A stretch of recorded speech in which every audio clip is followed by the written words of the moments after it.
Ferrand, sur Europe 1, au cœur de l'histoire. On célèbre aujourd'hui un grand anniversaire. La commune de Paris a 140 ans tout rond. Au cœur de l'histoire ne pouvait manquer cela. Bonjour Franck Ferrand. Bonjour Fatima. Le 18 mars 1871, il y a donc en effet 140 ans jour pour jour, la population parisienne se soulevait contre le nouveau gouvernement de l'époque et dans la foulée de cette insurrection, proclamait la commune de Paris. C'était juste quelques jours plus tard, vous allez voir ça.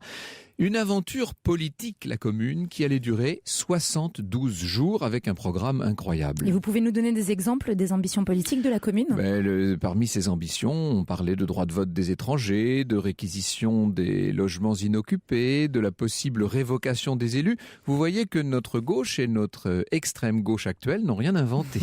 Et pourquoi seulement 72 jours ? Eh bien ça, c'est précisément ce que je vous propose de découvrir.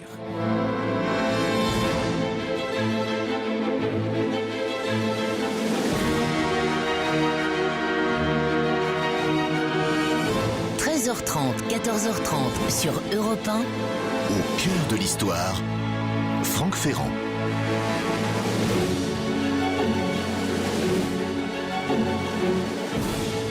L'histoire que je vais vous raconter est celle d'un printemps pas comme les autres. Une saison douce et amère à la fois, baignée de lumière et du même coup peuplée d'ombre. Ce printemps, c'est le printemps 1871 à Paris. Du 18 mars au 28 mai, 72 journées pendant lesquelles ce qu'il restait des Parisiens a cru la révolution possible. Paris, souvenez-vous d'Étienne Marcel, souvenez-vous des maillotins, des écorcheurs, des bonnets blancs. Paris a toujours été un creuset d'agitation populaire. Des révolutions, la capitale en a connu de récentes en 1871. On se rappelle évidemment encore beaucoup à l'époque la grande révolution de 1789 et des années suivantes, révolution qui avait mal tourné, puis celle de 1830, fugace et détournée, enfin celle de 1848, pleine d'illusions vite perdues. Cette fois, se disait le Paris populaire, celui des ouvriers, des artisans, des fonctionnaires, cette fois, la révolution allait être pratique, concrète. Elle serait douce aussi, comme la lumière et les températures de ce printemps pas comme les autres, le printemps de 1871. À ce moment particulier de l'histoire nationale, on peut dire que la France est à genoux. 6 mois plus tôt, Napoléon III a perdu à plate couture la guerre contre les Prussiens et par voie de conséquence, le Second Empire s'est effondré. Le gouvernement suivant, dit de défense nationale, n'a pas pu stopper l'invasion prussienne. Il a été acculé à l'armistice en février, un armistice ratifié par la nouvelle assemblée élue tout exprès à Bordeaux. Attention, ce n'est pas n'importe quelle assemblée, et le vote des campagnes notamment en a fait une assemblée conservatrice et même monarchiste. En attendant, et pendant 5 mois, les Prussiens ont assiégé Paris. Ils l'ont longuement affamé, humilié, ils ont épuisé les Parisiens. Le 1er mars, ces Prussiens, défilé dans la capitale, humiliation suprême, avant de rentrer chez eux, vainqueurs. Alors les élites, les gens fortunés, les partisans du nouveau régime, enfin celui qui est en train peu à peu de se mettre en place, vont prendre assez vite eux aussi leur distance avec cette grande ville où l'atmosphère est tendue et où de toute façon il est si difficile de survivre. Ils se tiennent le plus possible à l'écart du peuple de Paris. Or, ce peuple de Paris est excédé. À commencer par les gens armés, cette garde nationale. Vous savez, ces gardes nationaux ont toujours joué un rôle essentiel dans nos révolutions. Les députés, les nouveaux députés, viennent de supprimer la solde des gardes nationaux. Ça, c'était peut-être pas le bon moment pour le faire. Les locataires aussi sont furieux, puisque le paiement des échéances avait été suspendu le temps du siège. Et bien voilà qu'il reprend désormais. Alors les pauvres gens en ont assez. Ils sont exsangues. On imagine mal, je l'ai raconté plusieurs fois à ce micro, on imagine mal les souffrances qui ont accompagné ce très long, cet interminable siège de Paris. Si au moins les faubourgs pouvaient s'accrocher à l'espoir d'une république enfin proclamée. Mais tout au contraire, le pacte dit de Bordeaux vient de réaffirmer le caractère provisoire du régime républicain. Ça, on peut dire que les Parisiens en ont assez, vous l'aurez compris, en ce début de printemps amer et doux, Tout est prêt dans Paris pour le grand embrasement. On n'attend plus que l'étincelle. Eh bien, c'est une histoire de canon, justement, qui va mettre le feu aux poudres, si j'ose dire. La garde nationale avait réuni à Paris 227 canons. Quand je dis 227, dont un grand nombre avait été construits, je devrais dire fondus, pendant le siège, et grâce à des souscriptions privées des Parisiens. On peut dire que la ville tenait à ces canons comme à la prunelle de ses yeux. Lorsque les Prussiens sont entrés dans la ville, on a emmené toutes ces pièces d'artillerie hors de la zone d'occupation, donc sur la butte Montmartre. Pourquoi faire, me direz-vous, puisque la guerre était finie ? Eh bien, parce que dans l'esprit des gardes nationaux, c'était vraiment une question de fierté, d'honneur. Il ne s'agissait surtout que ces canons ne soient pas pris. Des gardes nationaux qui sont pour la quasi-totalité de farouches républicains, bien entendu, qui se méfient des évolutions qui sont en ce moment en cours. D'ailleurs, une fédération de ces gardes, dirigée par un comité central, s'est proclamée. Vous voyez que ces termes, fédération, comité central, ça rappelle d'autres périodes, ça sent fort la révolution. Or, voilà que le nouveau chef de l'exécutif, le grand bourgeois Adolphe Thiers, entend bien désarmer les fédérés. Il va charger l'armée régulière d'aller récupérer les fameux canons de Montmartre. On est là le 8 mars. L'armée ne va pas y arriver, c'est un échec.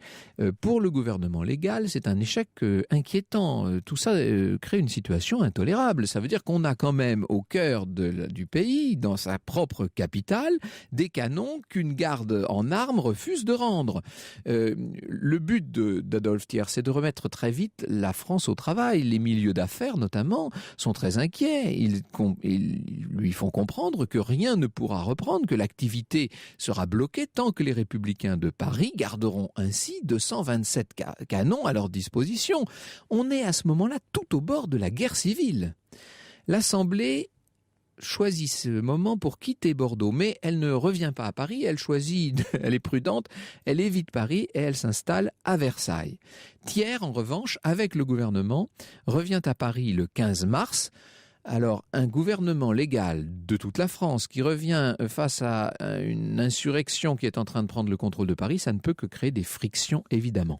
Au matin du 18 mars, un de ces matins baignés de soleil, un peu comme ceux qu'on a connus là cette semaine, ces derniers jours, les Parisiens découvre les murs de la ville couverts d'affiches gouvernementales de couleur jaune, des affiches qui appellent la population à l'ordre, au légalisme, contre les insurgés de la Fédération. De la part de Thiers, il s'agit en quelque sorte d'une déclaration de guerre. Du reste, il envoie la troupe prendre possession de Montmartre. C'est le général Lecomte avec le 18e de chasseurs et le 88e de marche qui arrivent à Montmartre. Alors on attend pendant tout un moment, pendant des heures, les attelages qui permettront de tracter les pièces d'artillerie pour les enlever. Ça, on attend beaucoup. Pendant ce temps-là, la population fraternise avec la troupe. Les femmes de Montmartre servent du vin et de la bière. Les fédérés ne tardent pas à rejoindre la butte. Le ton monte. Le comte ordonne le feu. Et là, on voit se passer cette scène toujours très forte. Crosse en l'air, les soldats qui refusent d'intervenir. C'est la fraternisation. Le comte est traîné vers le bal du Château Rouge, rue de Clignancourt, où il est fait prisonnier par les fédérés. On lui joindra bientôt le général Thomas, qui a été reconnu place de Clichy. Il se promenait simplement en habit civil, mais on se rappelait que ce n'était pas un ami de la République. Tous les deux vont être fusillés, dans des circonstances assez affreuses du reste, dans la soirée, dans un bout de jardin Montmartrois, déjà tout printanier, bourré de groseilliers et de clématites. Pour le gouvernement, c'est un signal. Adolphe Thiers décide d'évacuer complètement Paris, d'emmener le gouvernement, l'administration, les grands corps, le corps diplomatique. Tout ce monde-là va se réfugier à Versailles. Thiers n'est pas rassuré. On raconte que pendant tout le trajet de Paris à Versailles, il a passé son temps la tête à la portière de la voiture en criant au cocher « Allez, marchez, mais marchez donc !» À Paris, c'est la joie qui s'empare des quartiers populaires à l'annonce de ce départ en trombe. On fait la fête, on se promène un beau printemps dans ce que Jules Vallès appelle déjà, je cite, le soleil tiède et clair qui dore la gueule des canons. Au cœur de l'histoire revient dans un instant sur Europe 1.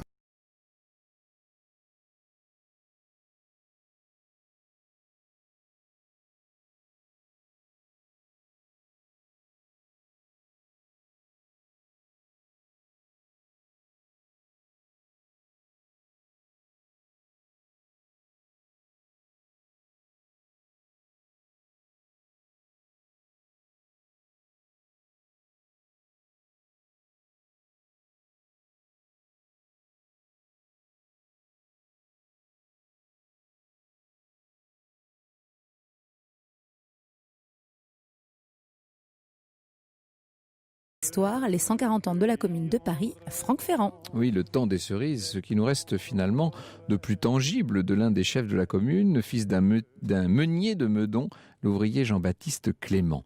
10 jours après l'exécution bâclée des deux généraux dont je vous parlais à l'instant, le 28 mars, mardi 28 mars 1871, on a construit une grande estrade parée de tricolores devant l'hôtel de ville, de Paris évidemment, et le maire de Belleville, au milieu de la foule en liesse des artisans, des ouvriers, des imprimeurs, des boutiquiers, des artistes, pour ne rien dire de tous les anciens prisonniers politiques du Second Empire qui ont enfin été relâchés. On les reconnaît à leur teint pâle. Gabriel Ranvier donc a crié « Au nom du peuple, la commune est proclamée ». La commune, autant dire le gouvernement insurrectionnel de Paris, qui va désormais s'opposer au gouvernement légal de Thiers, qui siège, vous avez bien compris, à Versailles. C'est le moment de vous présenter très hâtivement les grands acteurs de la commune. Maxime Vuillaume, bien sûr, Félix Pillat avec sa barbe et son espèce de tignasse grise, l'austère Delécluze avec lui sa barbe en pointe blanche, on y reviendra tout à l'heure. Dans la deuxième partie de cette émission, avec mes invités, nous évoquerons tous ces personnages, les plus connus mais aussi les moins connus. Vous verrez qu'il y avait parmi les communards des personnalités assez extraordinaires. Laissez-moi m'attarder plutôt sur cette foule heureuse qui, dans la belle lumière fine et dorée de ce printemps pas comme les autres, se sent heureuse, joyeuse, soudain pétrie d'espoir après des mois de privation et aussi souvent après des années de soumission, de frustration. Pour tous ces gens, le grand soir est arrivé. Ce dont ils avaient secrètement plus ou moins rêvé paraît soudain s'accomplir et s'accomplir en douceur. Une précision très importante, cette espèce de petite république affranchie ne concerne à l'époque que Paris. Paris exclusivement. Il ne s'agit plus comme en 93 ou comme en 48 de prétendre imposer sa loi au reste de la France. En revanche, la commune de Paris accueille toujours avec des transports de joie la nouvelle des différentes proclamations de communes. Ça va faire tache d'huile à travers le territoire. Communes de Lyon, de Marseille, de Toulon, de Narbonne, de Limoges, à chaque fois on fait la fête. Aussitôt, il faut également ajouter cette deuxième précision qui, elle aussi, est très importante. C'est que les décisions du Conseil de la Commune de Paris vont avoir d'emblée une vocation politique universelle. Ce n'est pas un Conseil général qui gérerait des questions de politique locale. La Commune de Paris veut faire date, elle veut donner l'exemple et elle prend dès les premiers jours des décisions extrêmement autoritaires comme la suppression du budget des cultes. Elle est très anticléricale, cette commune, évidemment. La suppression de plusieurs organes de presse jugés trop conservateurs, etc. Sont également incarcérés, parce que je vous ai parlé des gens qui sont libérés, mais il y en a aussi qui sont mis en prison. Quelques 437 personnes dès le premier jour, un peu ce qu'on appelait en d'autres temps les ennemis de la Révolution. Et puis, on voit très vite se constituer ou se reconstituer les partis révolutionnaires, les jacobins, les hébertistes. Alors avec avec de nouvelles moutures, avec des fédéralistes, des socialistes, et puis les tout nouveaux proudhoniens, les bakouniens. Tout ça s'invectivant allègrement dans un climat de désordre qui au départ en tout cas est bon enfant. C'est un peu à qui hurlera le plus fort. Le nouveau préfet de police reçoit le titre Robespierre au secours, le titre de procureur de la commune, c'est Raoul Rigaud. Alors lui, en voilà un anticlérical. On connaît cette anecdote, vous savez, je ne sais pas si elle est apocryphe ou non, mais elle est en tout cas assez emblématique. Il interroge un prêtre, il lui dit « Quelle est votre profession ?» Alors, « Serviteur de Dieu », répond l'autre. « Oui, et où habite votre maître ?»« Partout. » « Inscrivez, dit-il au greffier, se prétend serviteur d'un homme nommé Dieu et qui, du propre aveu de l'inculpé, est en état de vagabondage. » Le bras droit de Rigaud, le substitut du procureur de la commune, s'appelle Ferré, surnommé Vif-Argent du fait de son agitation permanente. C'est un petit homme à lorgnon et barbe noire. Le moins qu'on puisse dire, c'est que ni Ferré ni Rigaud n'ont la hauteur de vue nécessaire à de très hautes fonctions. Alors évidemment, du côté de Versailles, on organise la reprise en main de la capitale. Dès le 2 avril, Versaillais et communards se battent à Courbevoie. Le lendemain, Paris à son tour tente une percée en direction de Versailles sous le commandement du blond et très populaire Flourens, on en parlera tout à l'heure. Mais les insurgés sont vite dispersés par les batteries du Mont Valérien aux mains des troupes légales. Flourens est arrêté par les Versaillais, il est aussitôt massacré, de même qu'un autre chef communard, et ça y est, voyez, c'est l'escalade de la violence. La commune transforme les suspects et prêtres en otages et elle décide que toute exécution d'un communard captif entraînera l'exécution de 3 otages. Attention, il faut préciser que cette mesure n'est pas appliquée dans un premier temps. Elle ne le sera que vraiment à la fin, aux dernières extrémités.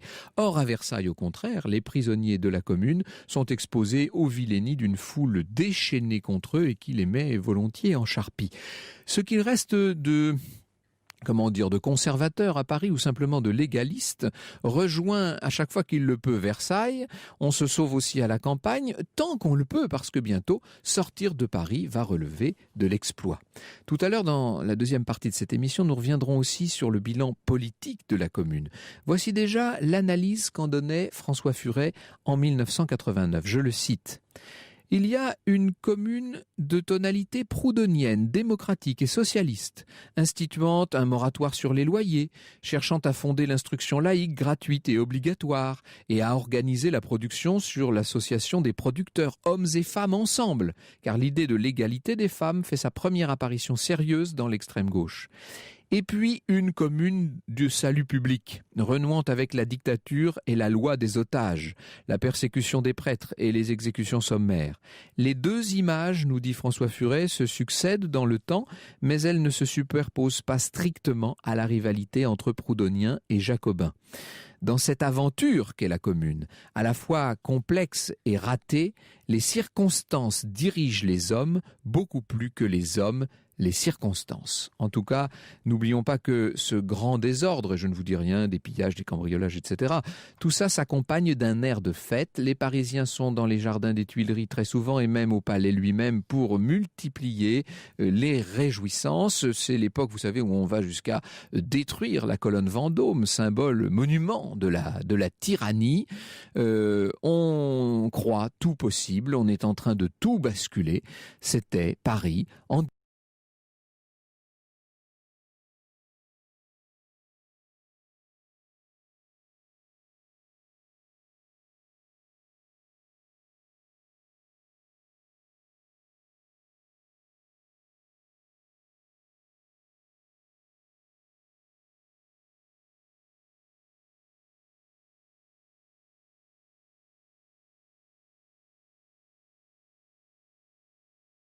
sur Europe 1, au cœur de l'histoire. Aujourd'hui, Franck Ferrand vous raconte la Commune de Paris. L'insurrection a eu lieu le 18 mars, ça fait donc exactement 140 ans, et nous sommes déjà arrivés au 21 mai, dimanche, très ensoleillé. Les Parisiens sont encore une fois aux Tuileries pour une fête. Ils sont aussi sur les bords de la Seine, puisqu'à l'époque on pêche dans la Seine et c'est le jour de l'ouverture. On entend au fond le roulement du canon et la nouvelle se rapproche du centre de la ville. À 4 heures, dit-on, les troupes versaillaises sont entrées dans Paris ce 21 mai.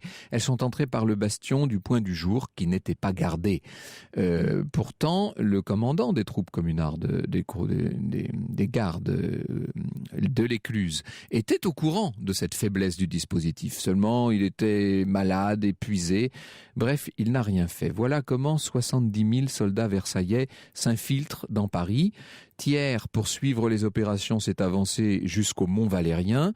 Et ce qui commence à la tombée de la nuit, c'est ce que l'histoire retiendra sous le nom de Semaine sanglante. Dès le lendemain, lundi 22 mai, les ouvriers et les artisans des quartiers de l'Est viennent partout prêter main forte aux gardes nationaux. Les artères de la capitale se hérissent bientôt de barricades, comme au bon vieux temps. Mais les Versaillais, quand je dis les Versaillais, vous avez bien compris que je parle des troupes gouvernementales. Ces troupes avancent néanmoins sans trop de peine, de plus en plus comme ça vers l'Est. Et très vite, le découragement et même le désespoir va gagner les partisans de la Commune. Le gros des combats se concentre au cœur de Paris, dans la fin de la journée du mardi et celle du mercredi. On est donc sur la rive droite, rue de Rivoli, rue Royale, sur le faubourg Saint-Honoré. C'est alors que les communards, ne voyant plus comment s'en sortir, vont avoir recours au feu. Et c'est notamment cet épisode si connu, peut-être un de ceux qu'on retient le plus de cette commune, celui des pétroleuses, ces femmes qui vont arroser des monuments entiers pour les faire brûler. On va faire brûler l'hôtel de ville, le quai d'Orsay, la Légion d'honneur, la Cour des comptes, le palais de justice, la bibliothèque du Louvre et bien sûr, évidemment, les Tuileries. J'ai eu souvent l'occasion de vous expliquer de quoi étaient mortes les Tuileries. Vous savez très bien que l'incendie des Tuileries, l'incendie de la commune, n'a pas mis le bâtiment par terre. C'est simplement une décision bien plus tardive de la Chambre des députés qui l'a fait. Nous en dirons un mot tout à l'heure. En tout cas, tous les symboles du pouvoir, de l'ordre, de l'élite sont par terre. On arrête les différents dirigeants de la commune et c'est une époque extrêmement dure. À mesure que les troupes de Versailles approchent, 26, 27, 28 mai, la répression se fait de plus en plus forte. Elle fut atroce, nous dit Castelot, inhumaine, monstrueuse. On fusilla tous ceux qui portaient une vareuse, un pantalon ou même une paire de chaussures ayant appartenu à la garde nationale. On fusilla des femmes accusées d'être des pétroleuses parce qu'on trouva sur elles des allumettes. On fusilla tous ceux qui semblaient italiens, polonais ou hollandais. On fusilla des blessés dans les hôpitaux. On fusilla des mères en train d'allaiter leur dernier-né. On fusilla pour fusiller. 35 000 prisonniers seront faits, déférés devant une vingtaine de cours martiales à Versailles. Nous allons voir ce qui les attendait. Nous verrons quelle a été la répression des Versaillais, car on peut dire qu'à ce moment-là, au bout d'une semaine de combats terribles, la Commune de Paris est finie. Pour nous, juste après le flash de 14h, c'est le débat qui va commencer. Jusqu'à 14h30 sur Europe 1. Plongez au cœur de l'histoire.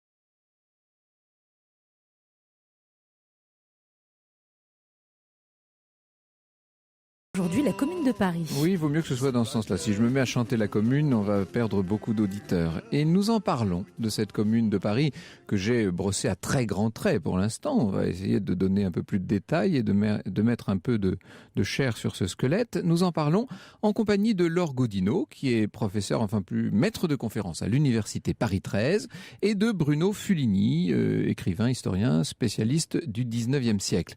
C'est un sujet, cette commune, dont on ne parle finalement quasiment plus. Là, aujourd'hui, pour le 140e anniversaire, on a un certain nombre d'événements, des expositions, des publications. Nous allons y revenir tout à l'heure. Je citerai tout ça à la fin de l'émission pour tous ceux qui voudraient aller plus loin.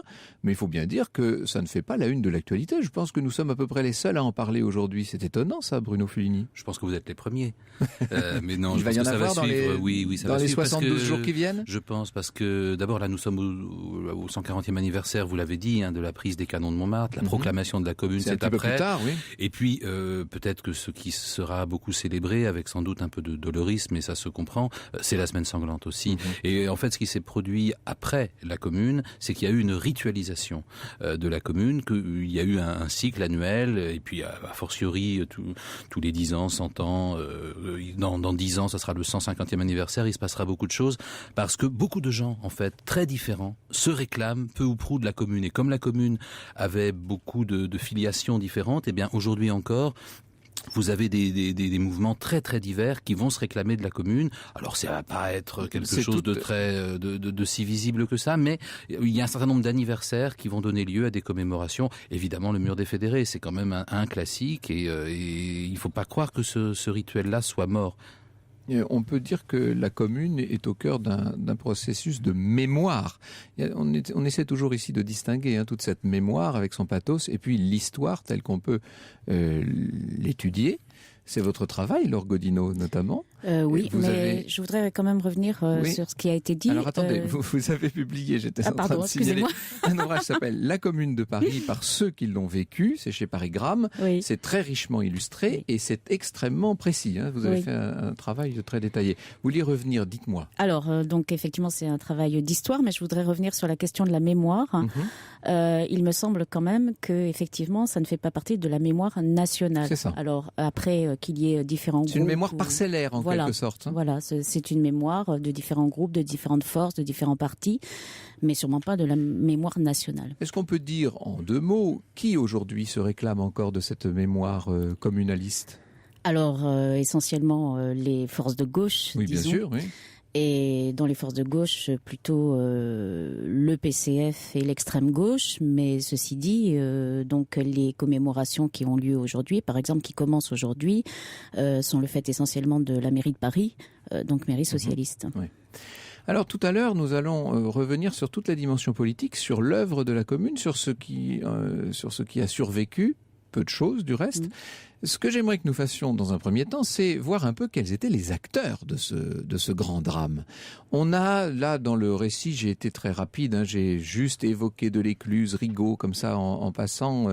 Il faudrait peut-être citer au moins les 5 grands noms, Bruno Fulini. Pourquoi 5 ? Il y en a au moins 90. Et c'est un des drames de la commune, c'est de n'avoir peut-être pas eu une personnalité dominante. Il a manqué peut-être à la commune son Robespierre ou son Lénine.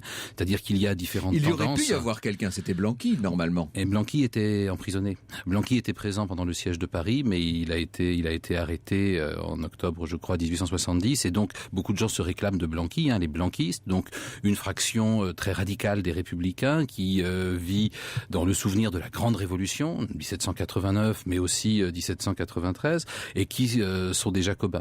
Et ces blanquistes et ces jacobins, d'ailleurs il y a des nuances, parce que les blanquistes sont des jacobins, mais tous les jacobins ne sont pas des blanquistes.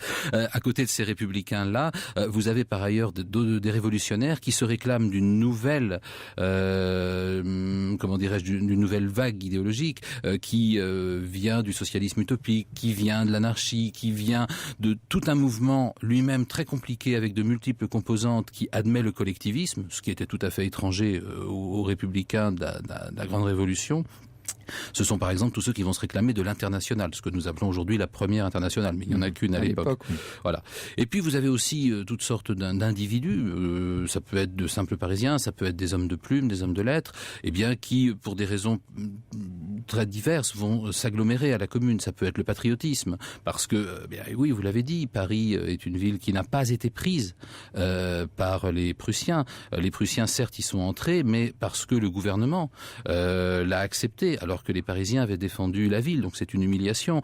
Les Républicains, bien au-delà de ceux qui soutiennent la commune, car tous les Républicains ne soutiennent pas la commune, il faut le rappeler, les Républicains souhaitent continuer le combat, ce qui n'est pas le cas de cette assemblée de ruraux qui a été élue dans les campagnes et qui, elle, souhaite pactiser et souhaite arrêter la guerre. Du côté du gouvernement légal et sous l'égide du petit monsieur Thiers, vous avez une armée très bien organisée et commandée par MacMahon et par un certain nombre de militaires très très aguerris.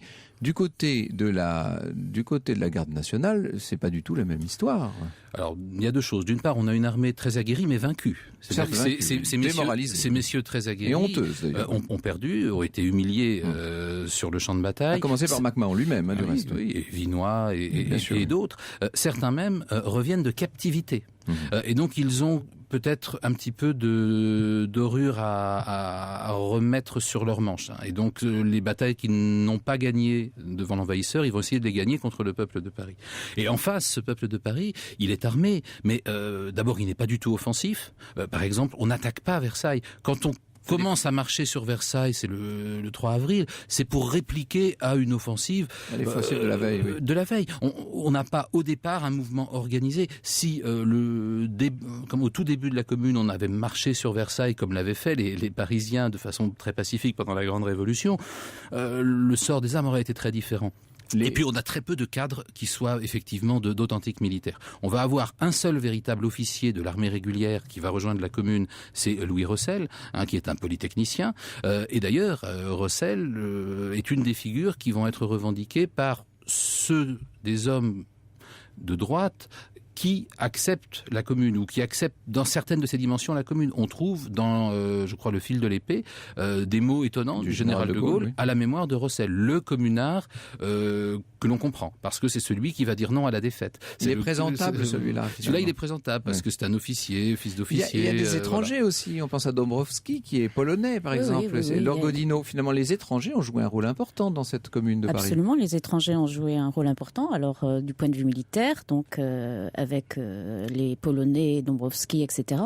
Mais vous avez aussi au Conseil de la commune, en hongrois, qui est Léo Frankel, qui jouera un rôle extrêmement important dans la commission du travail, donc l'équivalent du ministère du travail, si on peut dire ça comme ça, et qui jouera un rôle notamment en ce qui concerne le projet d'association ouvrière de production, donc un rôle véritablement social.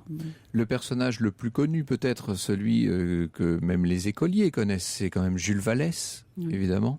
Lui, il est un peu l'emblème poétique de la commune. C'est-à-dire qu'il va être à la fois un acteur et un témoin. Et c'est ça qui explique aussi cette notoriété, car dans la commune elle-même, va-t-il jouer un rôle fondamental? Ce n'est pas certain. En revanche, d'abord, il va échapper aux Versaillais, c'est-à-dire que pendant la semaine sanglante, on va annoncer l'exécution de Vallès. En fait, ce qui lui permet, en fait... d'abord, on a fusillé sans doute des gens qui avaient le tort de lui ressembler physiquement. Et lui, il réussit à passer entre les mailles du filet. Il se retrouve en Grande-Bretagne. Et donc, il va passer une dizaine d'années en exil à Londres. Où il fait l'objet d'une surveillance extrêmement pointue. Vous le montrez dans un ouvrage qui s'appelle « La police des écrivains » chez Auray, Bruno Fuligny.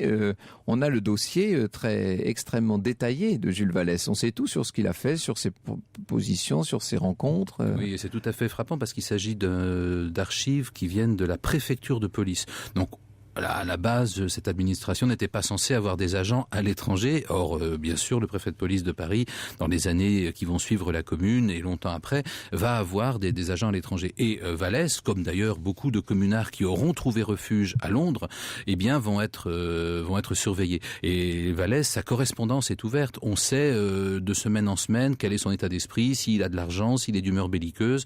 C'est très précis. Alors, après, il n'y a pas évidemment que Vallès ou Rossel. Après ces noms connus, nous allons essayer de faire sortir de l'ombre un certain nombre de communards totalement oubliés. Jusqu'à 14h30 sur Europe 1. Plongez au cœur de l'histoire avec Franck Ferrand. Et aujourd'hui, Franck nous raconte la commune de Paris. Et notamment à travers ses acteurs et ses actrices, Laure Gaudino, car on peut dire que les femmes ont joué un rôle très important dans cette affaire. Pas seulement Louise Michel. Non, alors les femmes ont joué un rôle important. Effectivement, il y a des figures connues comme Louise Michel ou encore Nathalie Lemel. Mais il y a aussi toutes les anonymes qui étaient là, qui étaient dans les clubs, qui parfois étaient sur les barricades. Et puis, il y a toutes les femmes aussi qui étaient restées dans Paris, qui ont joué un rôle pas forcément de combattantes, mais qui étaient sympathisantes aussi de la commune. Ces femmes, on ne les voit pas forcément parce qu'elles ne sont pas élues au Conseil de la commune, puis elles ne votent pas, mais elles participent à cette commune. Même s'il y en a encore qui restent sans participer. Votre livre, La commune de Paris par ceux qui l'ont vécu, est une sorte de fourmillant recueil de témoignages. C'est très, comme son titre l'indique d'ailleurs, ce sont vraiment des parcours que vous montrez, avec d'ailleurs énormément d'illustrations. J'ai sous les yeux la photo d'un certain Zéphirin Camélina. Voilà quelqu'un dont on a oublié jusqu'au nom. Oui, alors que Camélina était à la Monnaie, donc il dirigeait directeur de la Monnaie. C'est un personnage extraordinaire qu'on retrouvera d'ailleurs par la suite, qui part en exil et qui revient avec l'amnistie donc de 1880 et qui sera après dans les forces de gauche. Vous aimez bien ça, vous, Bruno Fuligny, ces espèces de figures un peu oubliées mais pleines d'aspérité. Qui sont fascinants. De Zéphirin Camélina, d'abord, comme on dit, ça c'est un blaze. Et puis le personnage est extraordinaire, surtout par sa longévité politique. Oui. En 1924, c'est l'élection présidentielle. 1924, à l'époque, le président de la République est élu par les parlementaires. Les communistes ont une poignée de parlementaires. Qui vont-ils présenter? Zéphirin Camélina. Et vous voyez le symbole, présenter un ancien communard à la présidence de la République. Alors c'est tout à fait symbolique, il n'a aucune chance d'être élu, mais c'est important. En 1932, Camélina meurt et les obsèques de Camélina vont être une grande démonstration populaire. Alors j'ai eu la curiosité de lire les archives de police là-dessus, où on voit que chaque fois que le cortège croise un prêtre, on le conspue, on le hospille, et c'est une très grosse manifestation qui va être relayée dans l'humanité. C'est-à-dire qu'on essaye d'accentuer le lien entre la commune, le communard et le communisme. Oui, on a essayé d'établir même une filiation assez douteuse finalement. Parlez-nous de Grousset. Alors Grousset, c'est un de ces mal-aimés de la commune. Évidemment, les adversaires de la commune ne l'aiment pas, mais ceux qui se réclament de la commune n'en raffolent pas non plus, parce que c'est un personnage un petit peu à part. D'abord, c'était un bonhomme extrêmement coquet, une sorte de dandy. On l'avait appelé le muscadin de la commune, une sorte de gommeux, très soigneux de sa personne, assez talentueux.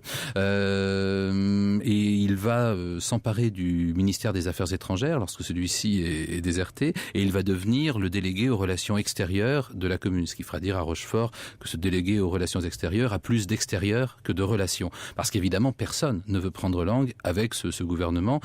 À l'époque, les communards, ou je devrais dire les communeux, puisque c'est le nom qu'eux-mêmes se donnaient, communards étant péjoratif, les communeux, espéraient susciter d'autres communes dans les autres grandes villes de France, et puis trouver éventuellement des appuis à l'étranger. Grousset va complètement échouer, il va se cacher pendant la semaine sanglante, lui sera, d'après un récit qu'on trouve souvent déguisé en femme, donc ayant sacrifié sa belle moustache cirée, et puis il sera déporté en Nouvelle-Calédonie, d'où il s'évadera à la nage.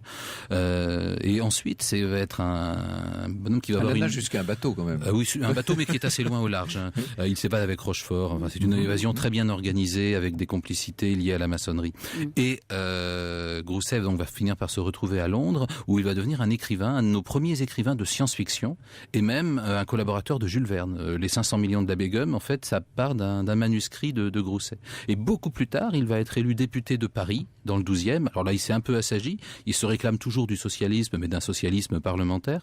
Et surtout, c'est quelqu'un qui va préconiser toutes sortes de réformes. Par exemple, électrifier la Bibliothèque nationale pour que les familles de prolétaires puissent s'instruire après la journée de travail.